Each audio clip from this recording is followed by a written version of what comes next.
And it reads, after this, Jesus, knowing that all things were now accomplished, that the scripture might be fulfilled, said, I thirst. Saints of God, anybody thirsty? Tell us I'm thirsty. Yes. Hallelujah. Tell us I'm thirsty. You know, this was my choice. When I found out I had to do one of the 7 words, I said I thirst. I was like, I thirst. Because you know, so many times in life we are thirsty, wanting something, needing something. And we do all kind of things to satisfy that thirst. We smoke, we drink, we party, we have sex, we do all these things because we're thirsty, we want more. And we're still not filled. Anybody still empty? Hallelujah, Jesus. And I looked up the meaning of thirst. The word thirst means feeling or wanting to drink something. That was one definition. The next definition was to have a strong desire for something. Anybody have a strong desire for God? Anybody want to drink something today? And I'm not talking about no wine, I'm not talking about no rum, I'm not talking about no vodka, no gin and coke. Anybody really want to drink something that would satisfy you? And then I thought about God. I thought about how he must have felt being on the cross.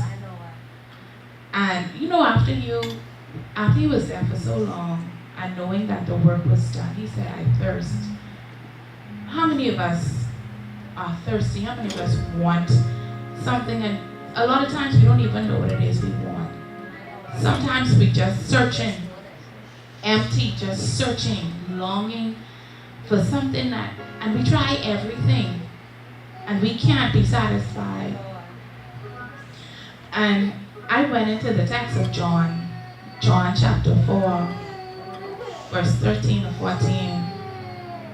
And it said, Jesus answered and said to her, everyone who drinks of this water will thirst again. But whoever drinks of the water that I shall give him will never thirst.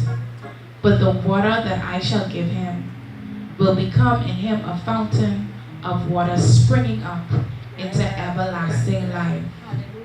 See, the thing is, when we get some of God, we have the opportunity to get everlasting life. And then Matthew 5 and 6 says, blessed are those who hunger and thirst after righteousness. They shall be filled. And the thing is, when we are thirsty, y'all ever been so thirsty till your mouth get dry, and your lip get all cracked up? Like, being thirsty ain't even cute. So, and you know, nowadays we have the sayings, oh, this one thirsty. When we say it in the layman terms, when you call someone thirsty, what that means? Precious. You're like, oh, she's thirsty. What that means? So aren't we all guilty of being thirsty? Being desperate for something that can't satisfy us. And it's amazing how we do some of the strangest things to quench that thirst. When at the end of the day, all it is in Christ Jesus. Sometimes we just need to realize, guess what? I've tried everything. I've done everything. How about I just give God a try? How about I put my selfish desires aside and just give it to God? And saints, it comes a point in our lives where the emptiness can't be filled until you allow Jesus to come in. The dryness in your life, you know, when you look at it, this thing isn't working, the next thing isn't working. The dryness that we suffer from, or the dryness that we experience, we can't experience the flow, or we can't experience the living waters until Jesus comes into our life. And I don't know about you, but I've been guilty of looking I've been guilty of searching.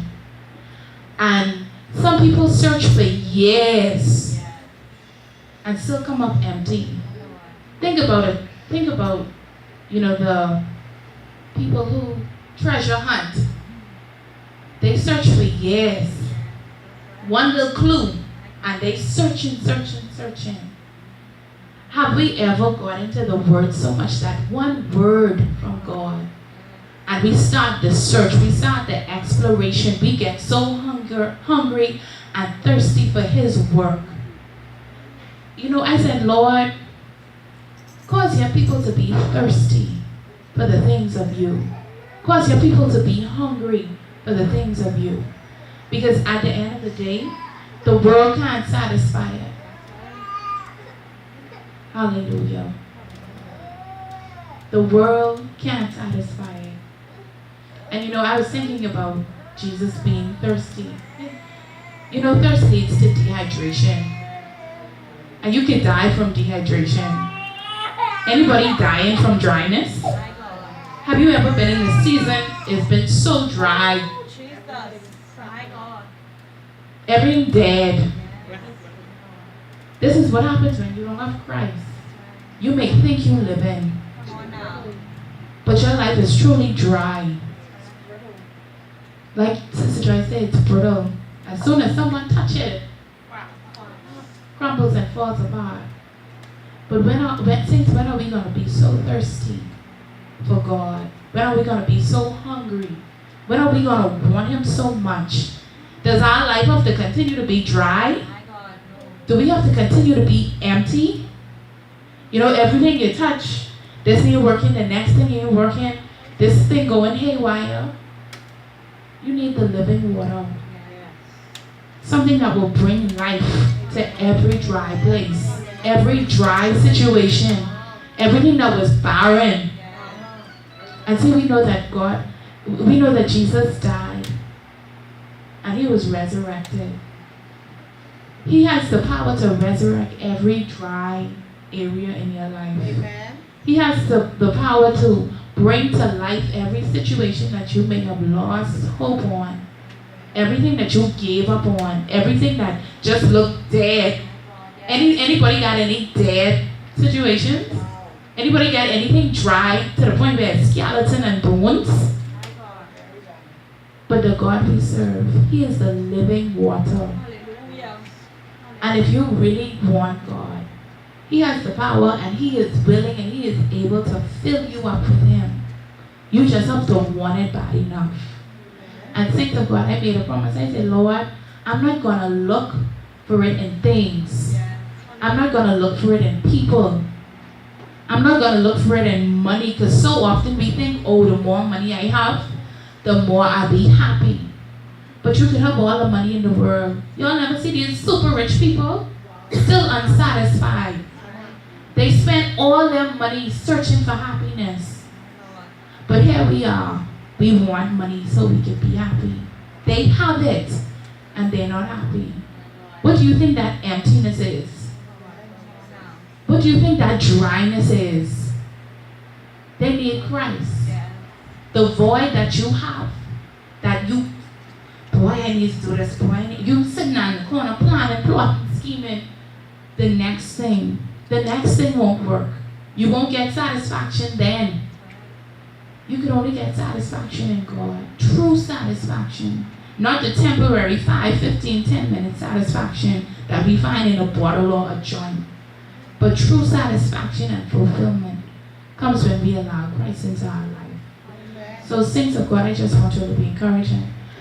Just be thirsty for the things of God, because when you hunger and thirst after righteousness, you will be filled. There's no question about it. You want to know why being filled? Because being hungry. When you're really hungry and you're really desperate, it shows. You do things differently. You act differently. Y'all ever see nobody who really, really hungry? Begging, pleading, please give me something. I need something. Are you the woman today at the well seeking? Aren't you tired of seeking for things that cannot satisfy? It's about time that you allow Jesus to satisfy you. That thirst, that emptiness that you feel. Man can't do it, woman can't do it, friends can't do it, but Jesus could do it. So saints, allow God to fill you. Let it overflow. Say, Lord, fill my cup. See, y'all don't want to be filled. Fill my cup, Lord. Fill my cup, Lord. The song says, I lift it up. Says, come and quench this thirsting of my soul. Anybody really thirsting? Anybody really want to be quenched? Hallelujah, Jesus. Hallelujah, Jesus. God, we want you to fill us. Yes, Lord. Thank you. Come on, just lift your hands to heaven and say, Lord, fill me. Lord, fill me. Fill me. Lord, fill me with you. Lord, fill me with you. Because so many times we're filled with rubbish and garbage. Even our minds filthy. But when we can let the Lord fill us and change us and transform us, that's the most satisfying thing right there. Allowing the Lord to fill you. Empty me with everything in me. Take away my desires. The things that I want that are not of you. And God, fill me with holy desires. Lord, fill me with an unquenchable desire for you. And you know what that will cause? That will cause you to seek Him. That will cause you to really want God and not say it. You know, we say a lot of things, but do we really want God today? So I just want you all to be blessed. Amen.